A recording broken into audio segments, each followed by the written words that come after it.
Hello बच्चों, quadratic का revision करते हैं। First thing, if a is not equals to 0 and a b c are constants, then अब constant जो है वो रियल भी हो सकता है, इमेजिनरी भी हो सकता है, उससे कोई फर्क नहीं पड़ता है। A x square plus B x plus C, इसको हम बोलेंगे क्वाड्रेटिक एक्सप्रेशन। फिर अगर मैंने लिखा A x square plus B x plus C बराबर 0, इसको हम बोलेंगे क्वाड्रेटिक इक्वेशन। ये हो गया, ये हो गया हमारा first point. Second point, if only a x square plus B x plus C is given, then consider a is equals to 0 also। मतलब किसी किसी क्वेश्चन में अगर उसने A x square plus B x plus C को quadratic word से refer किया तो डेफिनेटली ए 0 नहीं हो सकता। बट अगर कुछ ने कुछ भी नहीं बोला, केवल A x square plus B x plus C लिखा, अब भले वो इक्वेशन लिखा हो, इनइक्वालिटी लिखा हो, तो हम इसको भी देखेंगे कि अगर ए 0 होगा तब क्या हो रहा है क्वेश्चन में। Third, A x square plus B x plus C is equals to 0 में अगर ए 0 नहीं है and a b c constants है, तो फिर क्या होगा? First, it will have exactly 2 roots. मतलब जो क्वाड्रेटिक इक्वेशन है, ना तो उसमें 2 रूट से कम होगा ना 2 रूट से ज़्यादा होगा, हमेशा 2 रूट होगा, से अल्फा कॉमा बीटा। फिर दूसरा, अल्फा प्लस बीटा हो जाएगा minus B by A and alpha beta हो जाएगा सी बाई ए, ये सबको पता होगा। थर्ड, ए x square plus B x plus C बराबर 0 को हम इक्वलेंटली ऐसे लिख सकते हैं, this is A times x minus alpha into x minus beta. A मतलब वही leading coefficient times x minus पहला रूट, एक्स माइनस दूसरा रूट। अगर देखो केवल A x square plus B x plus C लिखा है, क्वाड्रेटिक एक्सप्रेशन हो गया। A x square plus B x plus C बराबर 0 लिखा है, क्वाड्रेटिक इक्वेशन हो गया। Quadratic equation will be true only for 2 roots alpha and beta. अब A x square plus B x plus C को अगर मैंने ऐसे लिख दिया, A times x minus alpha x minus beta, तो अब मतलब इस वाले केस में तो जब हम अल्फा बीटा रखेंगे तभी सेटिस्फाई होगा और कभी सेटिस्फाई नहीं होगा। ये हमेशा सेटिस्फाई रहेगा चाहे एक्स कुछ भी रखो। इसको हम बोलेंगे आइडेंटिटी। ये ठीक है, and it is true for all values of x. ये हमारा हो गए 3 point. Fourth point,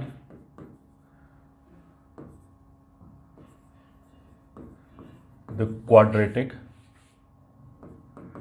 equation with roots as alpha comma beta can be given as x square plus sometimes x plus product बराबर 0, या फिर x square minus sum into product बराबर 0। अच्छा, किसी क्वेश्चन में अगर कोई भी क्वाड्रेटिक इक्वेशन दे रखा है, किसी भी तरह की चीज़ें पूछी गई है, मान लीजिए जिसमें पैरामीटर डाल के कोई भी मैंने इक्वेशन दे दिया, अब वो पूछ रहा है कि इस पैरामीटर ए की वैल्यू बताओ अगर एक रूट 4 से बड़ा है, दूसरा रूट 5 से छोटा है, समथिंग लाइक दिस। तो उस इक्वेशन में सबसे पहले एक बार हम ये करने की कोशिश करेंगे कि क्या मैं प्रोडक्ट ऑफ द रूट और सम ऑफ द रूट्स पहचान सकता हूँ।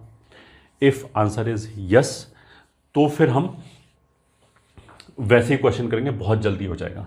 इसका मतलब क्या है? For example, find A if roots of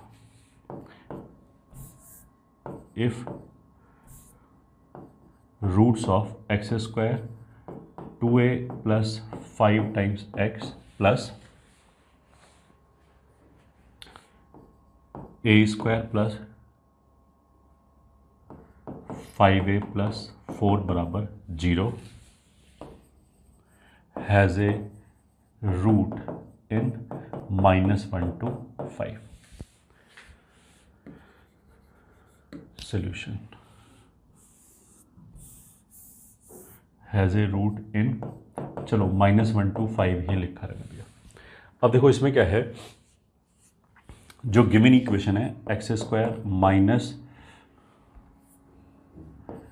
2a plus 5 times x, जो आगे लिखा हुआ है उसको आई कैन आइडेंटिफाई कि it can be factorized as a+1 and a+4 बराबर 0।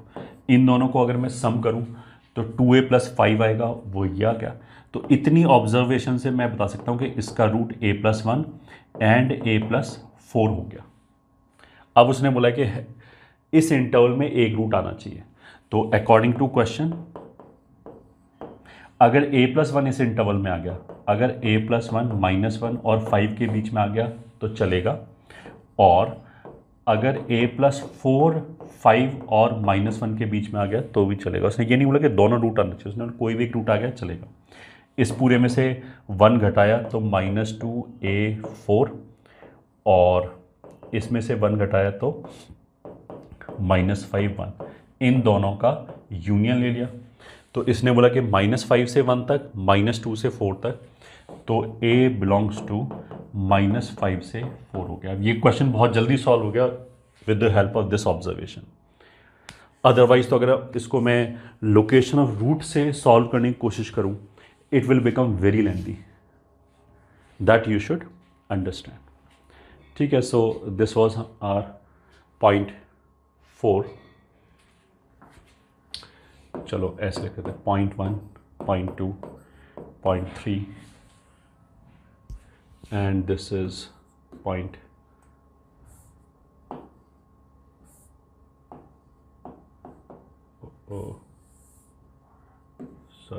पॉइंट 4। अब आगे चलते हैं।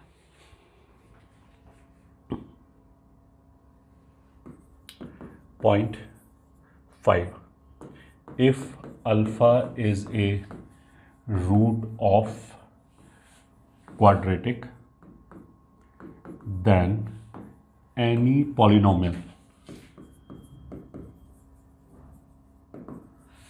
of alpha can be reduced into linear expression of alpha। ठीक है, तो that is if alpha is root of ax² + bx + c बराबर 0। तो देखो अगर अल्फा इसका रूट है तो अल्फा इसको सेटिस्फाई करेगा, मतलब मेरे पास एक एक्सप्रेशन ऐसे आ गया b∞ + c बराबर 0। अब अगर कोई भी पॉलिनोमियल ऑफ अल्फा दे रखा है, this is polynomial of alpha, कितनी भी डिग्री का दे रखा हो, तो इसको what I can do, a∞² + b∞ + c से जब हम डिवाइड करेंगे तो कुछ कोशेंट आएगा अल्फा का, प्लस रिमाइंडर आएगा। तो अगर मैंने क्वाड्रेटिक से डिवाइड किया है, ये डिवाइजर है, तो क्वाड्रेटिक से अगर मैंने डिवाइड किया है तो जो रिमाइंडर आएगा वो लीनियर आएगा या उससे भी छोटा आएगा, मतलब यहाँ पे मैक्सिमम k1α + k2 जैसी चीज़ आएगी।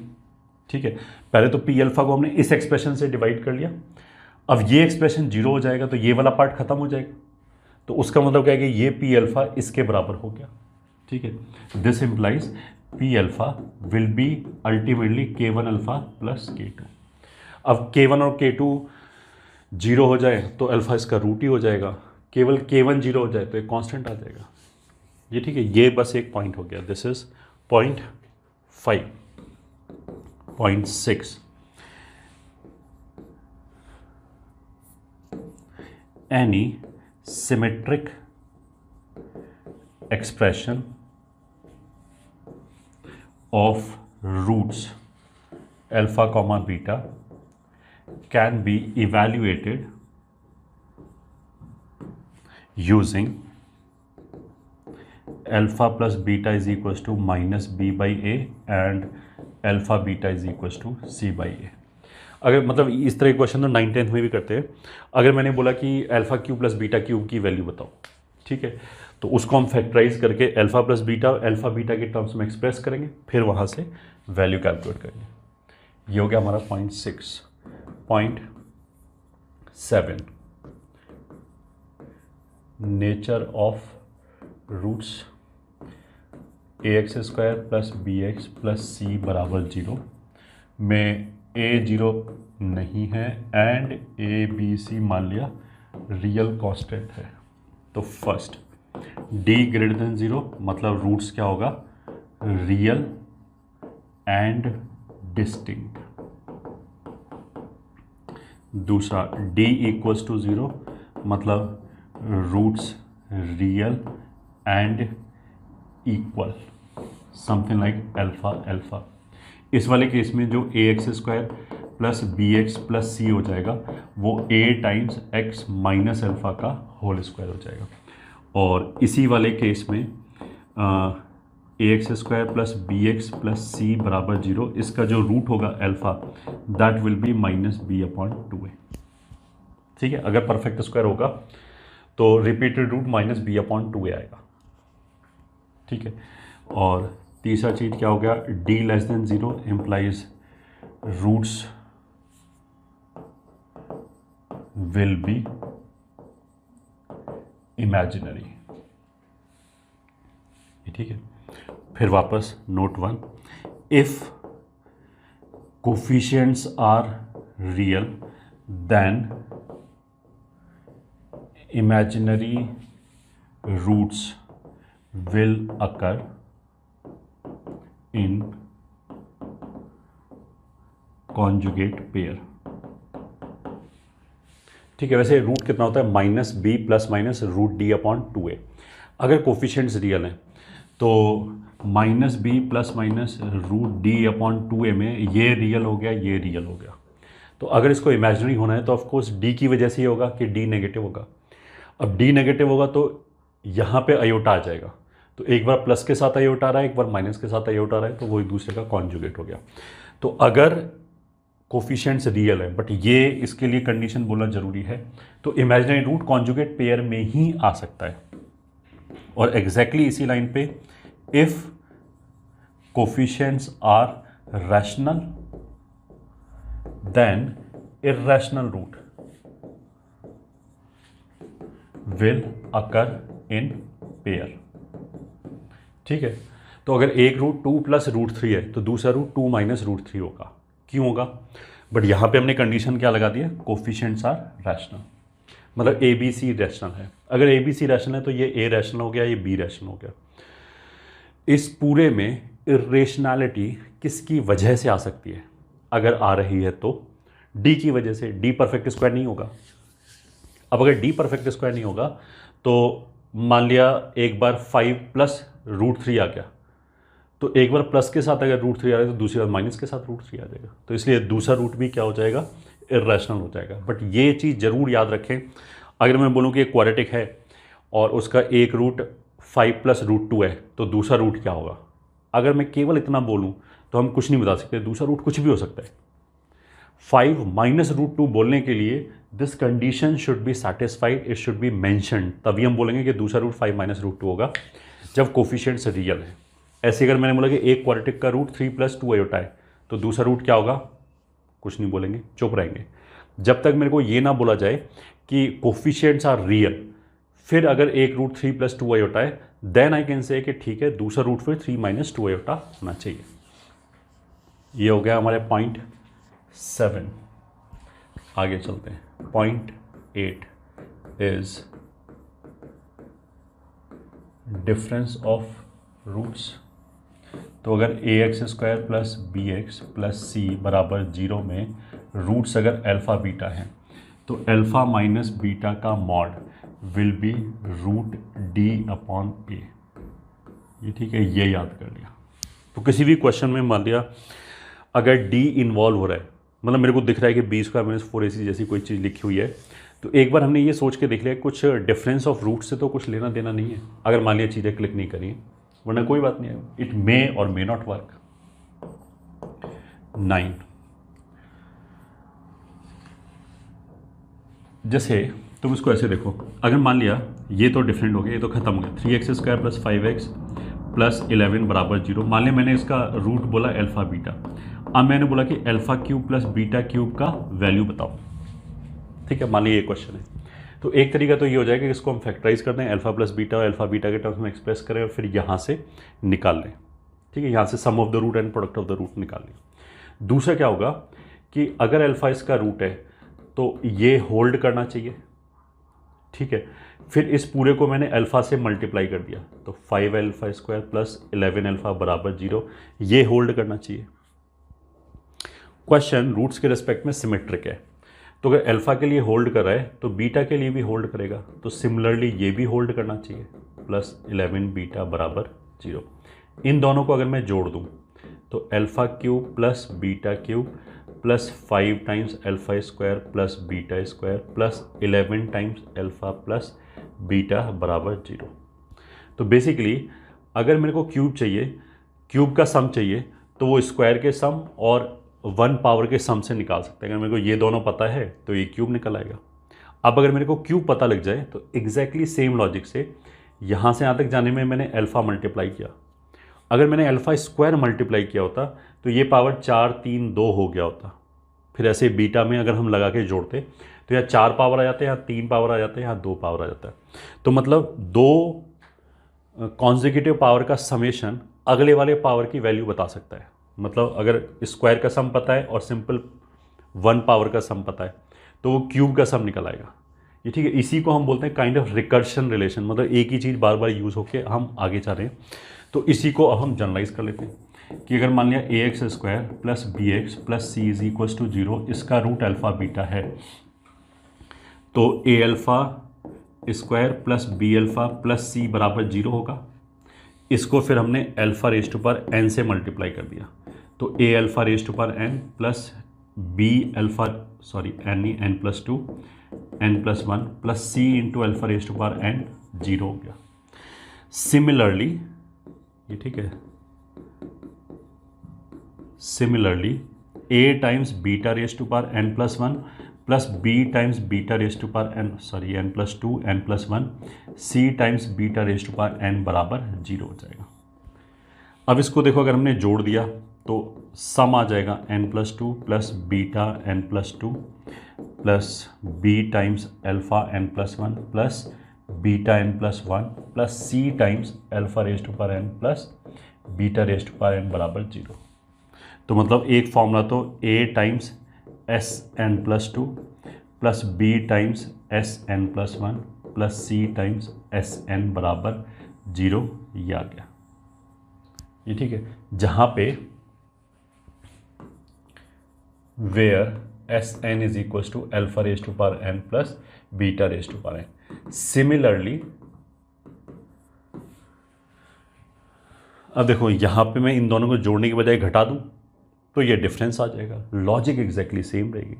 तो डिफरेंस को डी एन बोल दिया, तो कोफिशिएंट के साथ ही ले सकते हैं डी एन प्लस 2। तो कोफिशिएंट ए बी सी हैं, तो ए बी सी के साथ अगर ये एन प्लस 2 है तो उससे अगला एन प्लस 1, उससे अगला एन बराबर 0। अगर ये एन लिखें तो ये एन माइनस 1 हो जाएगा, एन माइनस 2 हो जाएगा। This will also hold where d n is equals to alpha raise to power N minus beta raise to power. तो सम हो या डिफरेंस हो ऐसे चल जाएगा, ठीक है। और question 3x square plus 5x minus 11 is equals to 0 has roots alpha comma beta and let V N बराबर alpha raise to power N minus beta raise to power N, then find 3v11 minus 11v9 upon v10। मान लीजिए ये question, तो solution जो इसमें vn है वो difference of roots है, तो सिंपली इन्हीं कोफिशिएंट्स के साथ हम ऐसे लिख सकते हैं 3 इंटू v11, ये ठीक है, प्लस 5 इंटू अगला v10 माइनस 11 इंटू v9, ये 0 होगा। अब इसको उधर ले जाओ तो 3v11 माइनस 11v9 बराबर minus 5v10, that will imply 3v11 minus 11v9 upon v10। Will be -5। तो यही आंसर आ गया। ठीक है, 9, 10, 11 यहीं से हमें क्लिक कर जाना चाहिए। अगर इसके बीच में मैं सम कर दूं तो भी आंसर यही आएगा। ठीक है, वो तो जो दो इक्वेशन बना था उनको जोड़ दिया घटाने की बजाय। तो हम थे पॉइंट 9 पे, अब हम आगे चलते हैं पॉइंट 10। पॉइंट 10 में क्या है, इफ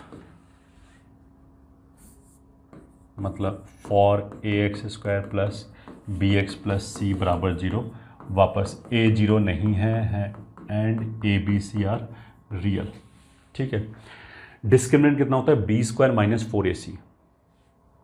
अगर a और c ऑपोजिट साइन का हो जाए तो ac नेगेटिव हो जाएगा, तो b² - 4ac में 4ac वाला पार्ट पॉजिटिव हो जाएगा। तो पक्की बात है कि d पॉजिटिव आएगा। तो एक पॉइंट तो हम ऐसे ही बोल सकते हैं, if a, c are of opposite sign then roots will be real and distinct. ठीक है, चाहे b कुछ भी हो। तो अगर मान लिया मैंने ऐसे लिखा 3x² प्लस α x -5 बराबर 0, अब ये दिख रहा है ऑपोजिट साइन का एक पॉजिटिव है एक नेगेटिव है, तो पक्की बात है कि रूट रियल आएगा। मेरे को अल्फा जानने की ज़रूरत भी नहीं है। ठीक है, बट इसका मतलब ये नहीं है कि उल्टा नहीं पढ़ेंगे। उसने बोला कि अगर a और c ऑपोजिट साइन का है तो पक्की बात है कि रूट रियल डिस्टिंक्ट आएगा, but that does not mean कि रूट को रियल और डिस्टिंक्ट होने के लिए a और c को ऑपोजिट साइन का होना चाहिए, ऐसा कुछ भी नहीं। अगर वो सेम साइन का होगा तो भी अगर ac पॉजिटिव है तो भी b² तो ऐसा हो सकता है b² खूब बड़ा हो और 4ac छोटा सा हो, तो b² - 4ac पॉजिटिव आ जाए। ठीक है, अच्छा अगर b² - 4ac को नेगेटिव होना है, मान लें मेरे को रूट्स इमेजिनरी चाहिए, तो b² - 4ac नेगेटिव होना चाहिए। उसके लिए फिर a और c को सेम साइन का ही होना पड़ेगा, तभी रूट्स इमेजिनरी हो सकते हैं। तो if roots are imaginary then a, c will be of same sign. ये पक्की बात है कि a and c same sign का होगा। फिर P11, if ax² plus bx plus c is equal to 0 is satisfied for more than 2 distinct values of x, then a बराबर b बराबर c and it will be satisfied for all x, then it will become an identity। मतलब अगर ax² plus bx plus c बराबर 0 लिखा है, अगर ये quadratic है तो ये तो केवल 2 वैल्यूज़ के लिए सेटिस्फाई हो सकता है, बट अगर इसने बोला कि 2 से ज़्यादा वैल्यू के लिए सेटिस्फाई हो रहा है तो पक्की बात है ये क्वाड्रेटिक नहीं है। फिर तो उसका मतलब क्या है कि दिस इज़ ऑलवेज ट्रू और x की हर वैल्यू के लिए सेटिस्फाई होगा, and that is only possible जब ये इक्वेशन ऐसे लिखा हो 0 × x² प्लस 0 × x प्लस 0 बराबर 0। अब इसमें x कुछ भी रखो, दिस इज ऑलवेज ट्रू। ये हमारा हो गया point 11।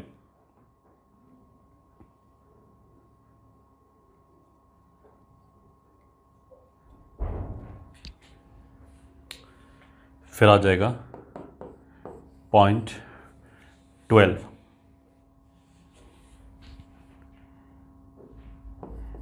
ax² plus bx plus c बराबर 0 में हम ऐसे लिखते हैं x बराबर -b प्लस माइनस √d/2a, ऐसे लिखते हैं is valid even if a b c are functions of x। मान लें अगर ए बी सी की जगह फंक्शंस ऑफ x आ जाए तो भी इसको हम ऐसे लिख सकते हैं, बस उसमें अंतर क्या होगा, फिर इसको रूट नहीं बोल पाएंगे क्योंकि इसमें भी x इन्वॉल्व होगा, तो x को हम x के टर्म्स में रूट नहीं बोल सकते, अदरवाइज लिखने में कोई प्रॉब्लम नहीं है। Point 13, transformation of roots. Transformation of roots में जैसे ax square plus B x plus C is equals to 0, इसका रूट मान लिया अल्फ़ा बीटा है, ठीक है। इसका रूट अल्फ़ा बीटा है, इस बात का मतलब क्या है, तुम ऐसे मानो a times b times something plus c is equals to 0। अगर इस ब्रैकेट के अंदर, अच्छा पहले तो हम ये होता है ट्रांसफॉर्मेशन ऑफ रूट्स का मतलब क्या है, इस तरह के क्वेश्चन होंगे कि इस इक्वेशन का रूट अल्फ़ा बीटा है, तो वो इक्वेशन बताओ जिसका root 3 alpha plus 4 and 3 beta plus 4 हो जाए, ठीक है। तो ऐसे क्वेश्चन को करने का एक तरीका तो ऑफकोर्स यही है कि मैं इसको गामा बोल दूं, इसको डेल्टा बोल दूं, फिर हम सम ऑफ द रूट्स निकाल लें, गामा प्लस डेल्टा और प्रोडक्ट ऑफ द रूट्स निकाल लें, और उसके बाद वही जो अपना इक्वेशन है x square minus sum plus product बराबर 0 यहाँ पे रखते हैं। ये तो एक यूजुअल तरीका हो गया जो इवन हमने 10th में भी पढ़ा हुआ है, ठीक है। एक दूसरा तरीका क्या हो गया कि और जो बाकी की जो हायर डिग्री की इक्वेशन है वहाँ पे भी काम में आएगा, और किसी किसी क्वेश्चन में it could be very handy कि क्वेश्चन हमारा बहुत जल्दी सॉल्व हो जाए। तो उसमें यह कि हम रूट को ट्रांसफॉर्म कर सकते हैं, एक्स की जगह हम एक नए वेरिएबल को इंट्रोड्यूस करें इस तरीके से कि उस इक्वेशन के जो रिजल्टिंग इक्वेशन है उसके रूट्स इस तरीके से आ जाए, ठीक है। अब जैसे बहुत छोटा एग्जाम्पल तो ये हो गया, अगर इसका रूट अल्फ़ा बीटा है तो A x square minus B x plus C बराबर 0, इसका root minus alpha minus beta हो जाएगा। क्यों हो जाएगा? क्योंकि तुम इसको ऐसे देखो, अगर इसमें x की जगह मैंने माइनस अल्फ़ा रखा तब जाके A alpha square plus B alpha plus C आएगा, और बिकॉज अल्फ़ा बीटा इसको सेटिस्फाई कर रहा है, A alpha square plus B alpha plus C 0 के बराबर है। मतलब अगर इस इक्वेशन का रूट अल्फ़ा बीटा है तो अल्फ़ा रूट होने का मतलब है A alpha square plus B alpha plus C बराबर 0 है। फिर सोचने के लिए मैंने इसको क्या लिखा, ए टाइम समथिंग का square plus B time something plus C बराबर 0। तो आई वॉन्ट के समथिंग की जगह अल्फ़ा आ जाए तो फिर वो सेटिस्फाई हो जाएगा। तो ऐसे ही इस इक्वेशन को मेंटली मैंने ऐसे सोचा कि ए टाइम्स माइनस एक्स का whole square plus B times minus x plus C बराबर 0। तो माइनस एक्स की जगह अगर मेरे को अल्फ़ा चाहिए तो roots minus alpha minus beta हो गए। अब इसको हम ऐसे लिख सकते हैं C x square plus B x plus A बराबर 0। अगर इसी इक्वेशन में एक्स की जगह 1/x रख दूँ तो ये आ जाए। अब इसमें मैं एक्स की जगह क्या रखूँ कि ये वाला इक्वेशन बन जाए, तो ऑफकोर्स 1/अल्फ़ा। अगर हम एक्स की जगह 1/अल्फ़ा रखेंगे तो जब एलसीएम लेंगे तो A alpha square plus B alpha plus C आ जाएगा। यहाँ पे अपॉन अल्फ़ा स्क्वायर आएगा, यहाँ पे अपॉन अल्फ़ा आएगा। एलसीएम लेंगे तो यहाँ ऊपर अल्फ़ा आ जाएगा, तो इसका रूट हो जाएगा 1/अल्फ़ा 1/बीटा। ऐसे ही अगर लिखा है 9ax square plus 3bx plus C बराबर 0। अब तुम देखो यहाँ पे x की जगह मैं क्या रखूँ कि a अल्फ़ा स्क्वायर बन जाए, तो x की जगह हम अल्फ़ा/3 रख सकते हैं। तो यहाँ अल्फ़ा/3 कैंसिल हो जाएगा, यहाँ अल्फ़ा स्क्वायर बाई 9 कैंसिल हो जाएगा, तो अल्फ़ा/3 एंड बीटा/3 ये रूट्स हो जाएंगे, ठीक है। अब बहुत तरह की चीज़ें कर सकते हो। अगर मान लिया मैं लिख दूँ ax प्लस 5 का square plus B x plus 5 plus C बराबर 0, तो इसमें मैं एक्स की जगह क्या रखूं ताकि यहाँ अल्फ़ा स्क्वायर आ जाए, मतलब यहाँ पूरा अल्फ़ा स्क्वायर आ जाए, तो अल्फ़ा-5 रखना पड़ेगा। तो अल्फ़ा-5 रखने पे सेटिस्फाई हो जाएगा, तो अल्फ़ा-5 एंड बीटा-5 ये रखना पड़ेगा, ठीक है। ये तो हो गया कुछ पर्टिकुलर केसेस, ये ठीक है, जो हमें फ्रीक्वेंटली आता रहेगा। अब अगर मान लिया कॉम्प्लिकेटेड केस है थोड़ा सा, ठीक है। अगर मान लिया मेरे को रूट ऐसे चाहिए कि मान लिया d1x प्लस, या ऐसे लिखते हैं p1 alpha plus q1 p2 alpha plus q2, फिर हो गया p1 beta plus q1 upon p2 beta plus q2। अगर ये रूट चाहिए, मतलब हमें इक्वालिटी इक्वेशन चाहिए जिसके रूट्स ये हो जाए, तो हमारे स्टेप 1 क्या होगा। अच्छा, इस मेथड में क्या क्या लिमिटेशंस हैं कि देखो अल्फ़ा अलग होना चाहिए, बीटा अलग होना चाहिए, दोनों अल्फ़ा बीटा एक साथ नहीं आना चाहिए। मतलब इस तरह का नहीं होना चाहिए कि वो बोले कि एक रूट बताओ जिसके सॉरी एक क्वाड्रेटिक इक्वेशन बताओ जिसके रूट्स ये हों। अब इसमें अल्फ़ा बीटा दोनों एक साथ ही आ रहा है, तो ये वाली चीज़ यहाँ पे नहीं चलेगी, ठीक है, डायरेक्टली नहीं चलेगी, घुमा फिरा के फिर भी चल जाएगी। इसको तो मैं ऐसे कर सकता हूँ ना कि अल्फ़ा बीटा का वैल्यू c बाई ए रख के ऐसे लिख लें और इसमें c बाई ए रख के बीटा लिख दें, अब चल जाएगा। अब ये इसी फॉर्मेट में आ जाएगा, डायरेक्टली नहीं आएगा। तो पहला चीज़ तो अल्फ़ा और बीटा अलग अलग होना चाहिए। दूसरा, लीनियर बाई लीनियर हो सकता है मैक्सिमम, मतलब केवल न्यूमरेटर में लीनियर हो, केवल डिनोमिनेटर में लीनियर हो, या न्यूमरेटर और डिनोमिनेटर दोनों में लीनियर हो तभी चलेगा, और कुछ नहीं चलेगा। तो अगर मान लिया मैं बोलूँ कि 3α² + 5 एंड 3β² + 5, वो क्वाड्रेटिक इक्वेशन बताओ जिसके रूट्स ये हों, तो ये वाला मेथड डायरेक्टली नहीं चलेगा, बट इनडायरेक्टली चल जाएगा। कैसे चल जाएगा? α² को हम यहाँ से उठा के रख देंगे अल्फ़ा के टर्म्स में, तो ये लीनियर बन जाएगा। हमने बोला था ना कि अल्फ़ा के किसी भी पॉलिनोमियल को लीनियर में कन्वर्ट कर सकते हैं, तो अब इनको लीनियर में कन्वर्ट करके फिर ये वाला मेथड लगा सकते हैं। तो जल्दी जल्दी बोलते हैं, ये जो मेथड है, ये जो ट्रांसफॉर्मेशन ऑफ रूट्स का जो मेथड है, उसमें क्या क्या होना चाहिए? पहली बात तो अल्फ़ा बीटा सेपरेट होना चाहिए,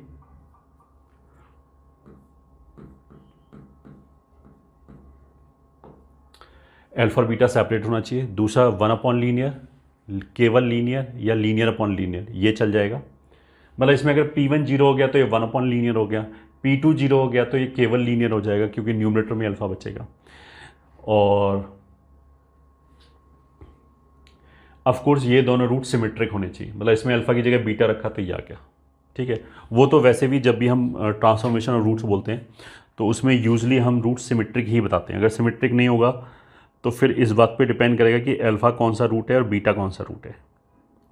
अगर सिमेट्रिक है एक्सप्रेशन तो इट डज़ नॉट मैटर कि अल्फ़ा कौन सा रूट है और बीटा कौन सा रूट है, ठीक है। तो हमने क्या किया, अल्फ़ा की जगह x रखा या बीटा की जगह x रखा, एक ही बात है। तो P1x + Q1 upon P2x + Q2, इसको y के बराबर कर दिया। अब यहाँ से x निकाला, क्रॉस मल्टीप्लाई करके x निकाला, तो अगर इसको इधर ले जाएंगे तो ये आ जाएगा P2y - P1 upon P2y - P1, ये हो गया। इस x को उठा के ओरिजिनल इक्वेशन में रख दिया, तो ax² मतलब Q1 - Q2 times y upon P2y - P1 का whole square plus b times Q1 - Q2y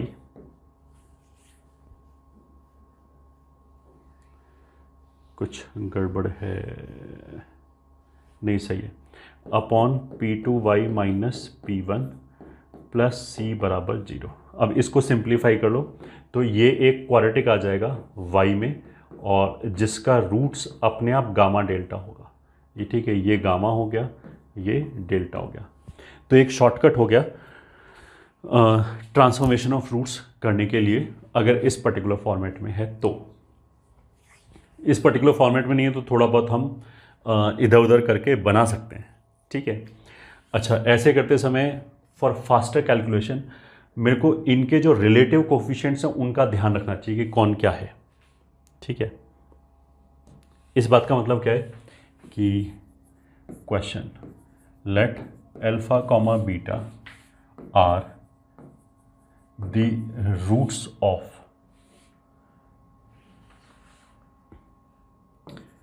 (3x² - 5x + 11 बराबर 0), then form a quadratic equation with roots as 3α² upon 6α² plus 5α plus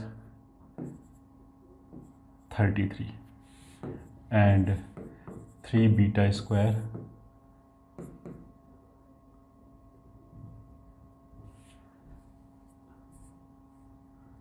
हाँ 3β² अपॉन 6β² प्लस 5β प्लस 33, वो equation चाहिए। तो देखो अब solution, 3α² upon 6α² plus 5α, sorry ये 22 अब सही है।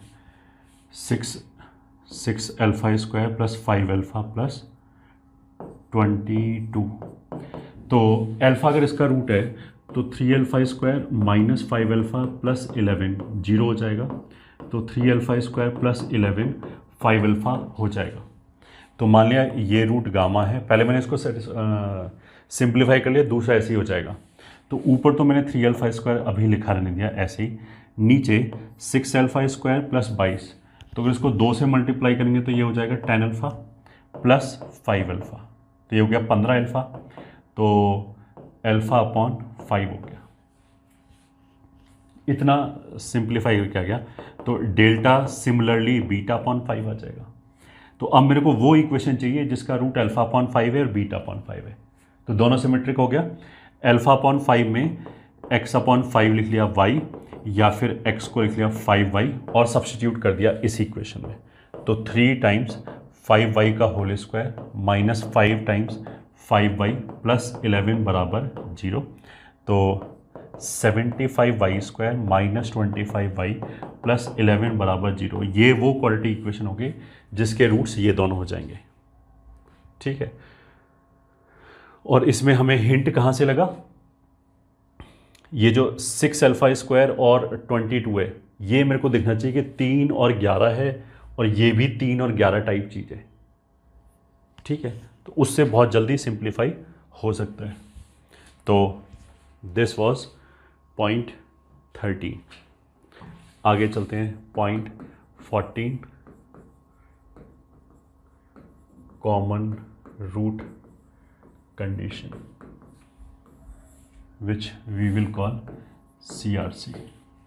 तो अगर a1x plus a1x square plus b1x plus c1 बराबर 0, a2x square plus b2x plus c2 बराबर 0, फर्स्ट सेकेंड।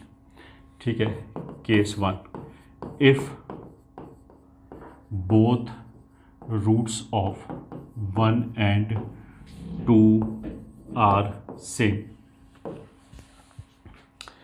अगर इनके दोनों रूट सेम हैं तो हम कोफिशिएंट कंपेयर कर सकते हैं। a1 अपॉन a2 बराबर b1 अपॉन b2 बराबर c1 अपॉन c2, तब तो ये होना चाहिए। ठीक है, केस 2। अच्छा, या फिर ऐसा भी हो सकता है कि c1 c2 दोनों 0 0 हो जाए, या b1 b2 दोनों 0 0 हो जाए। 0 बाई 0 यहाँ तो नहीं लिख सकते, तो या तो 0 0 होगा, वरना इसके अंदर सेटिस्फाई होना चाहिए। अगर मान लिया b1 b2 दोनों 0 0 हो गया, well and good, but a1 upon a2 तो c1 अपॉन c2 के बराबर फिर भी होना चाहिए। If 1 and 2 have a common root, ठीक है, तो फिर जो कॉमन रूट कंडीशन है वो हम ऐसे लिखेंगे, कॉर्नर वाला हो गया a1 c2 minus a2 c1 का whole square is equals to, मतलब याद रखने का तरीका क्या है, a1 b1 c1 a2 b2 c2 ऐसे है। तो 3 पेयर लिख लिया, एक पेयर, दूसरा पेयर और तीसरा पेयर। ठीक है, तो जो कॉर्नर वाले हैं, जैसे a1 c2 और एक बार उल्टा करके लिख लिया a2 c1, उसका स्क्वायर तो एक तरफ चला गया, बाकी 2 पेयर एक तरफ आ गए। तो ये हो गया a1 b2, तो a1 b2 है तो b1 a2 भी है, इनटू दूसरे ब्रैकेट में b1 c2 तो b2 c1 भी है। ये कॉमन रूट कंडीशन है। इस बात का मतलब क्या है कि अगर कोफिशिएंट्स इस रिलेशन को सेटिस्फाई करेगा तो इक्वेशन 1 और इक्वेशन 2 के बीच में एक कॉमन रूट आ जाएगा, पक्की बात है। ठीक है, और इसी को ऑल्टरनेट मेथड और क्या है कॉमन रूट कंडीशन का, ऑल्टरनेट मेथड क्या है कि a1 x square plus b1x plus c1 बराबर 0 and a2 x square plus b2x plus c2 बराबर 0, ये फर्स्ट है, ये सेकंड है। तो अगर मैं फर्स्ट इक्वेशन को a2 से मल्टीप्लाई करूं और दूसरी इक्वेशन को a1 से मल्टीप्लाई करके घटा दें तो ये तो ख़त्म हो जाएगा। तो a2 b1 minus a1 b2 times x plus c1 a2 minus c2 a1 बराबर 0। तो इफ़ एग्जिस्ट, अगर कॉमन रूट है तो if exist then common root must be, अब तुम इसको ऐसे देखो कि अल्फा अगर इसको सेटिस्फाई कर रहा है और इसको सेटिस्फाई कर रहा है तो इन दोनों के किसी भी कॉम्बिनेशन को सेटिस्फाई करेगा, तो इसको भी सेटिस्फाई करेगा। मतलब अगर मैंने ऐसे लिख दिया A1 टाइम्स इक्वेशन 1 और या A2 times equation 1 minus A1 times equation 2 बराबर 0, तो एक नई इक्वेशन आ गया। इसमें जब हम अल्फा रखेंगे तो ये और ये इंडिविजुअली 0 हो जाएगा। तो कोफिशिएंट्स यहाँ पे कुछ भी लिखा हो, कॉमन रूट इसको भी सेटिस्फाई करेगा। अगर 0 हो गया तो सेटिस्फाई कर रहा है। तो इसलिए अगर मैंने इन दोनों का ये कॉम्बिनेशन लिया और इन दोनों के बीच में एक कॉमन रूट अल्फा है तो वो इसको भी सेटिस्फाई करेगा। अब ये लीनियर है, इसका एक ही रूट है, तो वही कॉमन रूट होना चाहिए। तो common root must be x is equal to C2A1 minus C1A2 upon A2B1 minus A1B2, और इसको पुट इट इन 1 और इन 2। इस x को उठा के मैं यहां रख दूं to get common root condition. इस x को उठा के मान लिया मैंने पहले वाले में रख दिया, तो A1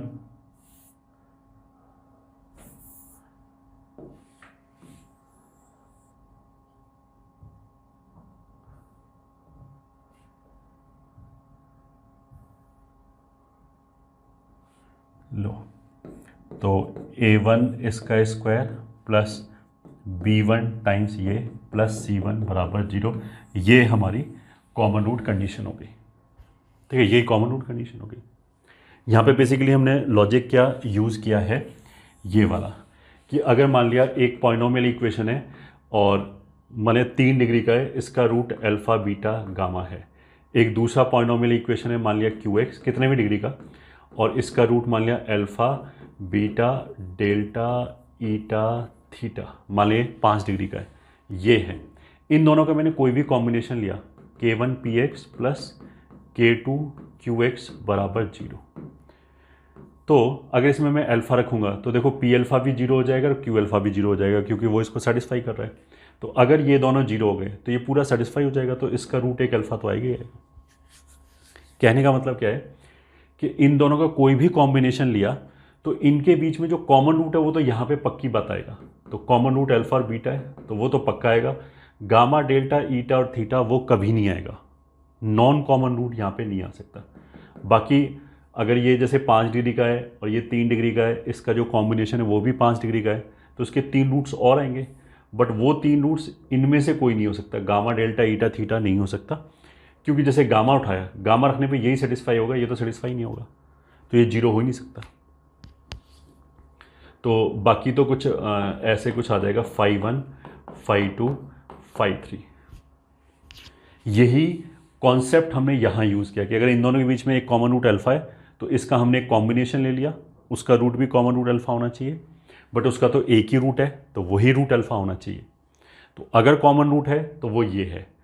अगर मेरे को जानना है कि ये कॉमन रूट है या नहीं है तो इसको मैंने सेटिस्फाई करके देख लिया फर्स्ट इक्वेशन से। अगर ये फर्स्ट को सेटिस्फाई करेगा तो सेकंड को भी पक्का सेटिस्फाई करेगा।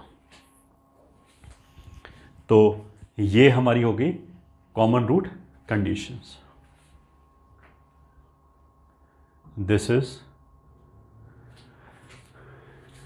अब P15 थ्योरी ऑफ इक्वेशंस। तो an x raise to power n plus an minus 1 x raise to power n minus 1 plus a1x plus a0 बराबर 0 मान ली इक्वेशन 1 है। तो first point, if all ai's are constant and an is not equals to 0, then equation 1 will have exactly n roots, say x1 x2 and up till xn। ठीक है, तो sum of the roots taken 1 at a time minus an minus 1 upon an, फिर sum of the roots taken 2 at a time, अगला coefficient upon an, फिर 3 eight a time x1 x2 x3, तो -an-3/an, तो ऐसे ही चलता रहेगा। और product of the roots alternate plus minus चल रहा है, तो लास्ट में वो डिपेंड करता है कि कहाँ पे पहुँचते हैं। इवन डिग्री है तो ये प्लस मतलब केवल इतना आ जाएगा, और डिग्री है तो माइनस के साथ आ जाएगा। एक तो ये हो गया।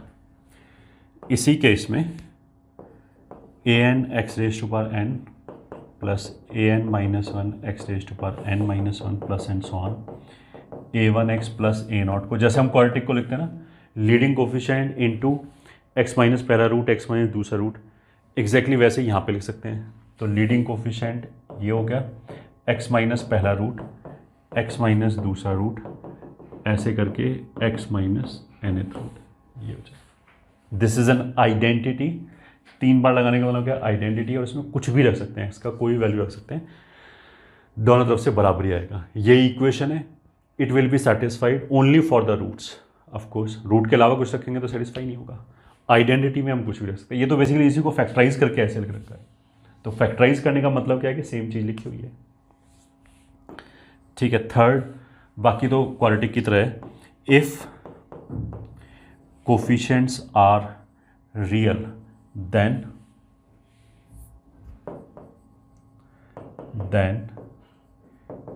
imaginary roots will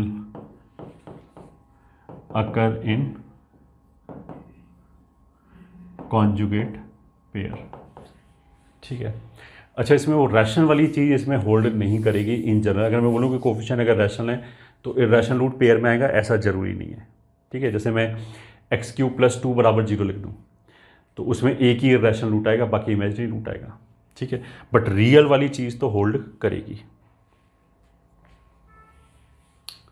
ठीक है।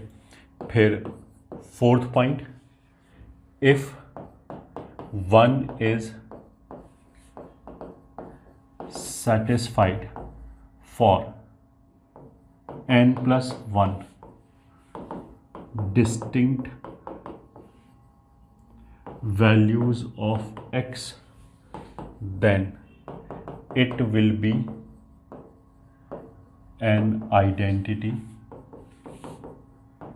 and a0 बराबर a1 बराबर a2 बराबर एंड सो ऑन an-1 बराबर an बराबर 0।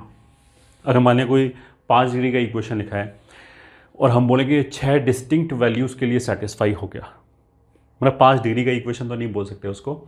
मान लिया एक पॉलिनोमियल इक्वेशन लिखा है जिसमें हाईएस्ट x⁵5 वाला टर्म मेरे को दिख रहा है। ठीक है। तो उस इक्वेशन के अगर वो 5 डिग्री का है तो 5 से ज़्यादा रूट नहीं हो सकते।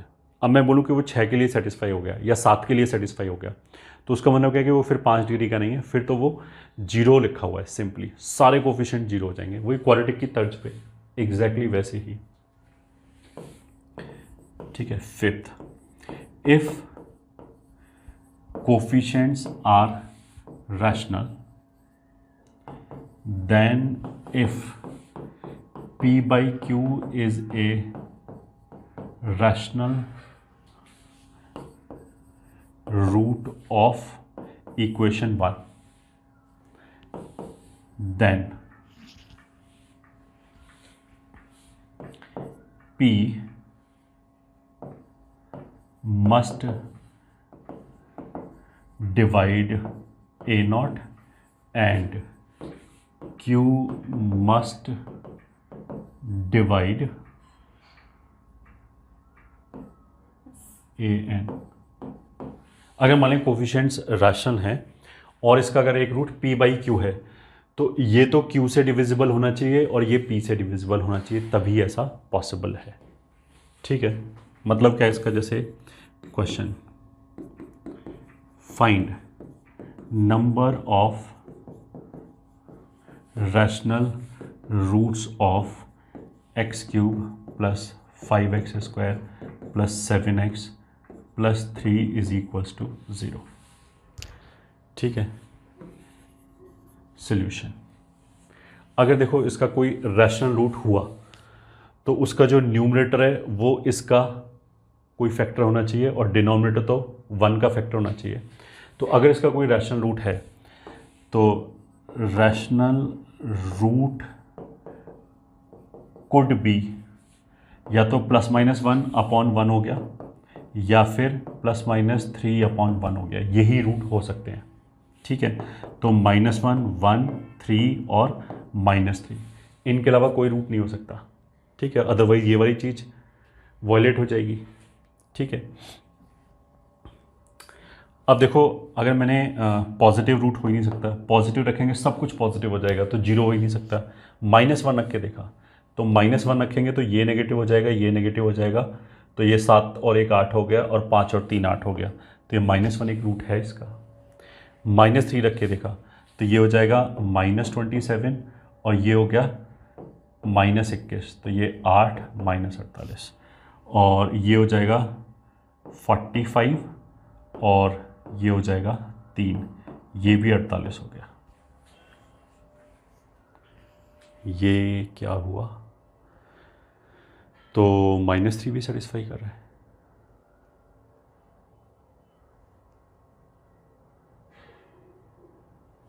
ये तो बाई चांस हो गया कि -1 भी सेटिस्फाई कर रहा है और -3 ये ठीक है। तो -3 भी सेटिस्फाई कर रहा है। अब देखो, प्रोडक्ट ऑफ द रूट से 3/1, ठीक है, 3/1 प्रोडक्ट ऑफ द रूट्स हो गया, तो इसका जो दूसरा रूट है वो -1 एक और हो गया, तो ऑल 3 रूट्स आर रैशनल। तो इसके जो रूट्स हैं वो कितना हो गया, -1, -1, -3, तभी सम ऑफ द रूट्स 5 आ गया। फिर टेकन 2 एट अ टाइम, तो this into this 1, this into this 3, this into this 3, तो 3 3 6 और 1 7, वही आ गया। And product of the root का नेगेटिव वो आ गया, तो नंबर ऑफ रैशनल रूट्स कितना हो गया,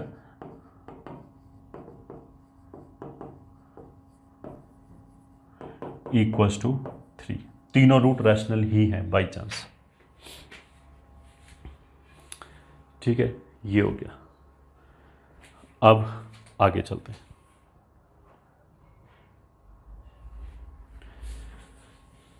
दिस वॉज पॉइंट 15। अब चलते हैं पॉइंट 16।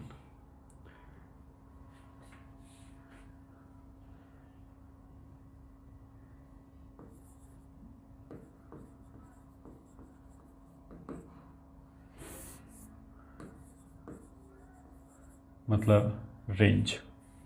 रेंज में पहले अगर ऐसे लिखा है a1x plus b1 upon c1, या ax plus b upon cx plus d, मान लिया ऐसे लिखा है, तो इसका जो डोमेन होगा तो वो तो हो जाएगा r में से -d upon c, of course denominator zero नहीं होना चाहिए, and a upon c is not equals to b upon d, ये दे रखा है।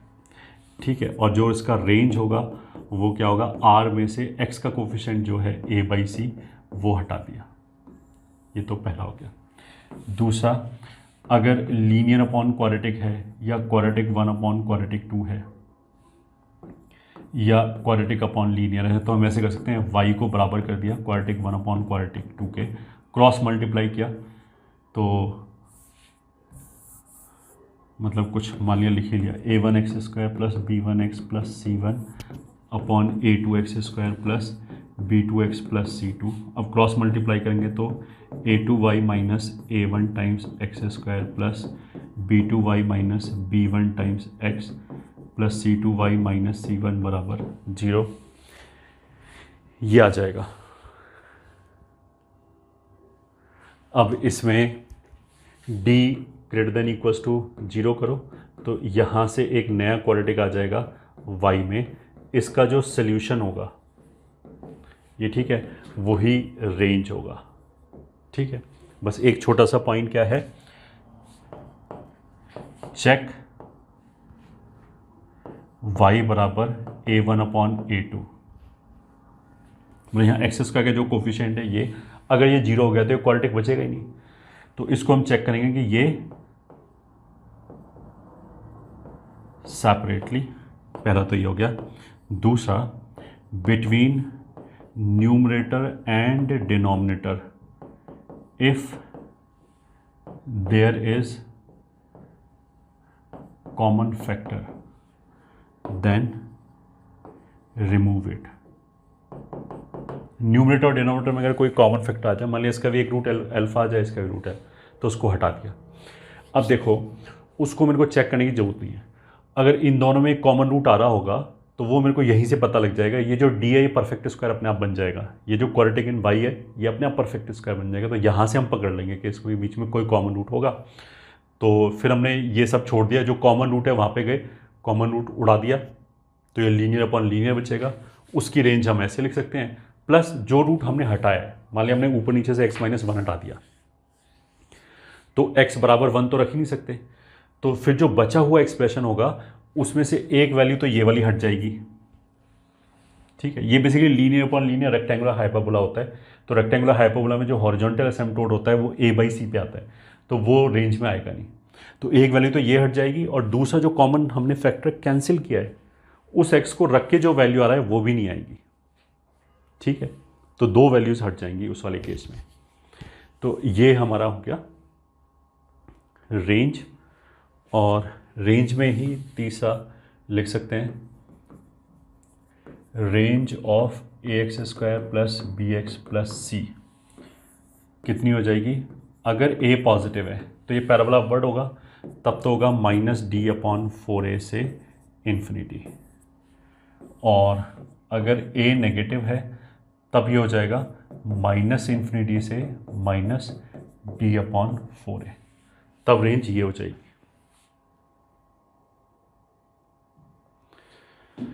ठीक है, and this was 16th 17 sign of quadratic expressions.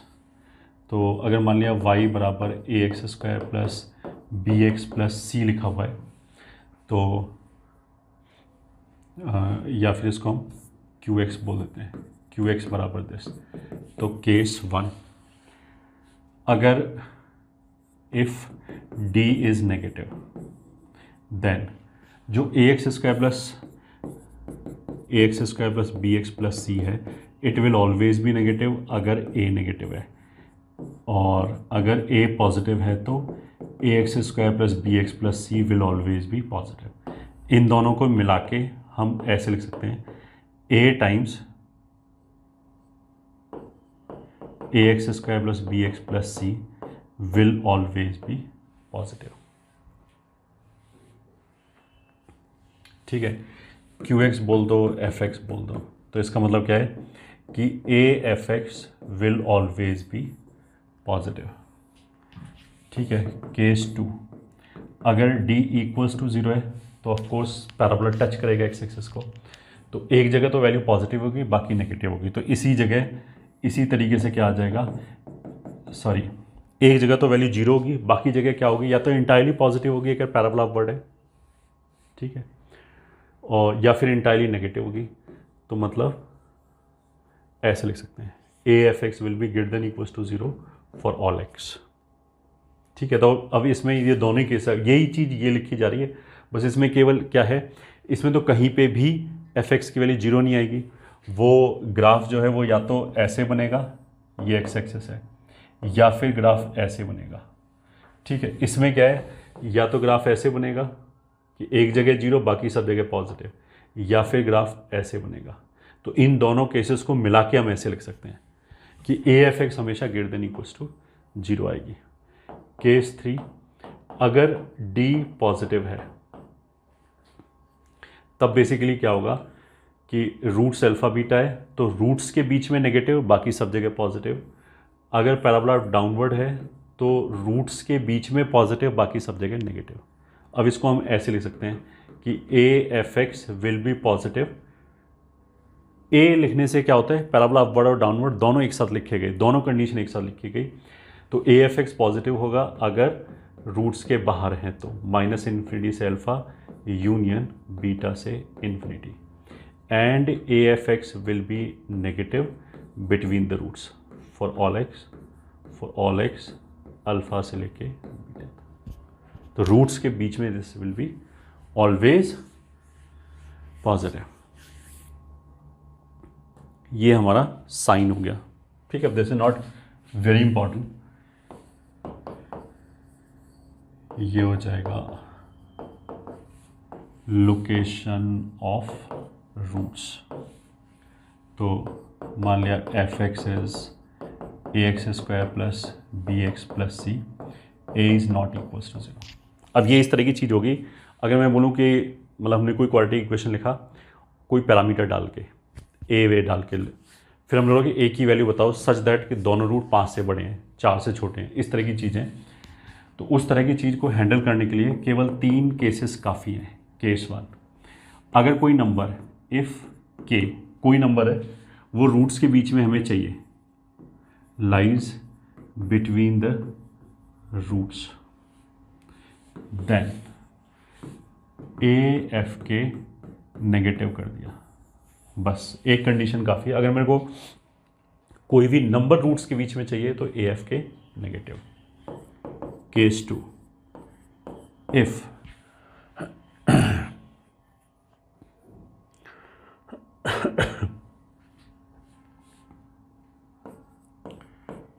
both roots lies in K1 से लेके K2।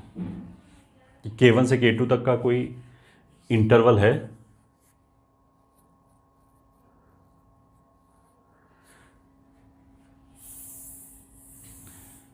मतलब ये नहीं, इफ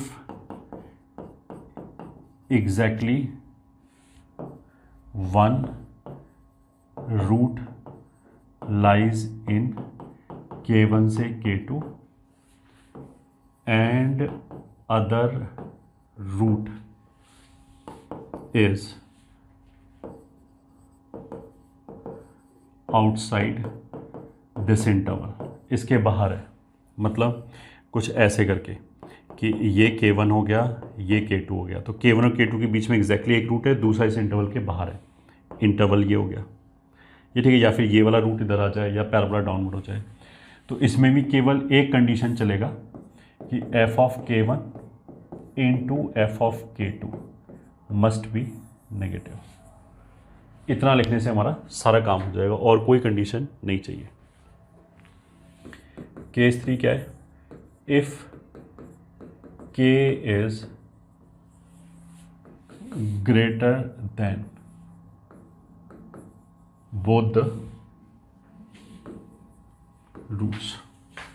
मतलब जो भी हमारे दो रूट हैं अल्फा बीटा और K यहाँ पे है, तो अब ये पैराबोला ऐसे अपवर्ड भी हो सकता है, डाउनवर्ड भी हो सकता है। तो ये अचीव करने के लिए हमें कौन कौन सा कंडीशन लगाना पड़ेगा, वो ये है D greater than equals to 0 and a f के ग्रेटर देन 0 एंड जो वर्टेक्स है वो K से छोटा होना चाहिए, -b/2a must be less than K, ये होना चाहिए। ठीक है।